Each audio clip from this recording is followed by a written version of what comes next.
Abdelrahman Wardan, je suis artiste plasticien du Maroc. Alors les débuts étaient un peu difficiles parce que rien ne me prédisposait à être un artiste peintre parce que déjà à l'école, il a fallu aller au collège pour découvrir le dessin parce que tout simplement il y avait à côté de moi un petit jeune qui dessinait, je me rappelle très bien, un petit animal en blanc et en jaune sur une feuille noire et je trouvais ça extraordinaire, magnifique. Et puis quand j'étais au collège à l'époque, il y avait les 3 premières années où on avait des cours de dessin et je participais à ces cours de dessin, mais je n'étais pas brillant et il m'a fallu aller vers mon professeur turc pour lui dire, bon, s'il vous plaît, moi je suis bon dans toutes les matières, mais malheureusement en éducation physique et en dessin,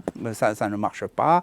Et quand il a vu un petit peu mon élan pour le dessin, il m'a placé sur la première table, on a commencé à travailler ensemble.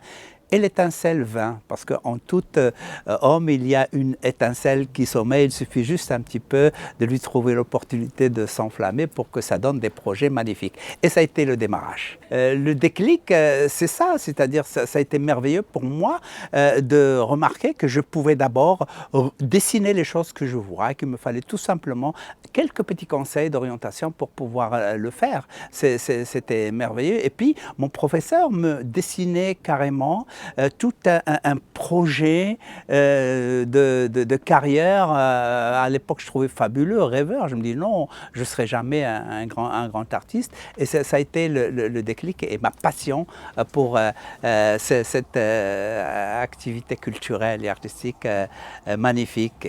J'ai des collections qui, dans le temps, essayent un petit peu de raconter l'histoire de mes étapes.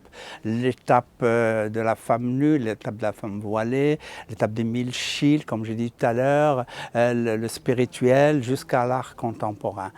Et en ce moment, je travaille beaucoup sur cela et j'essaye de conjuguer énormément. J'ai eu la chance, moi, de connaître Al-Fadi depuis presque une vingtaine d'années maintenant. Et c'est comme ça qu'on a décidé ensemble de conjuguer et de travailler sur les mêmes toiles et de produire une première collection à 4 mains. Aujourd'hui, on est à une 50aine de toiles et on est en train de travailler pour arriver à une 100aine. Et quand on a montré ça, on a été heureux de constater que ça a plu énormément et déjà on nous propose d'aller exposer ça dans plusieurs contrées, en Afrique bien sûr.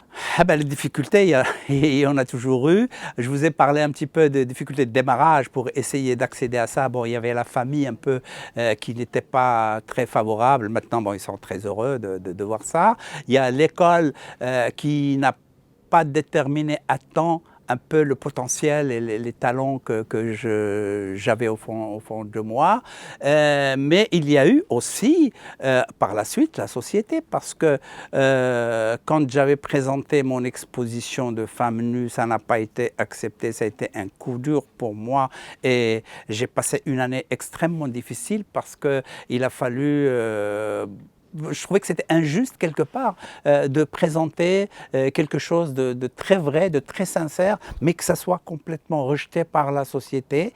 Et ça me posait le problème de où aller, que faire.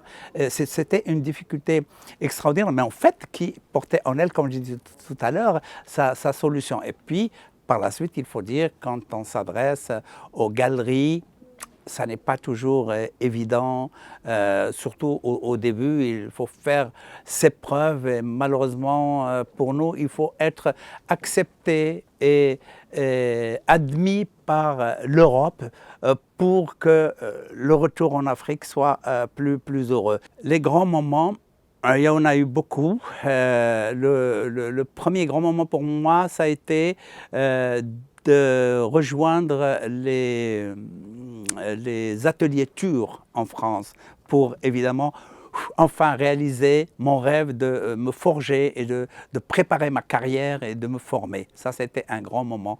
Le deuxième moment, ça a été de présenter une exposition qui soit admise et aimée. Il y a maintenant, c'est en 84, ça fait beaucoup d'années, mais ça faisait aussi une étape très très importante. L'autre grand moment, c'est la création de l'association Arcane, parce que je me rends compte que ça répondait un peu à mes ambitions d'être plus ou moins utile un peu pour mon continent et pour les gens qui pratiquent les mêmes activités et le même art que moi. Pour l'association Arcane, nous sommes en train d'organiser 2 grands événements dans le cadre de Rabat, capitale africaine de la culture. Le premier, il est dédié aux femmes artistes africaines. Nous allons organiser un premier événement qui appelle toutes les femmes artistes d'art contemporain en Afrique, et il va y avoir une résidence doublée d'une exposition, et c'est une exposition de grande envergure qui est appelée à être itinérante. C'est-à-dire ça va commencer à Rabat et ça va voyager dans plusieurs pays d'Afrique, puis par la suite elle va aller en Europe. Ça va avoir lieu notamment en mars, et on va fêter le 8 mars la journée de la femme en cette occasion. Le deuxième projet pour mon association, c'est la caravane Arcane Africa, parce que nous avons organisé 8 éditions maintenant de Arcane Africa, dont l'objectif est de faire des résidences et des expositions et d'essayer de promouvoir des jeunes talents, etc. Et nous comptons maintenant des gens qui sont très très connus un peu dans le monde de l'agriculture.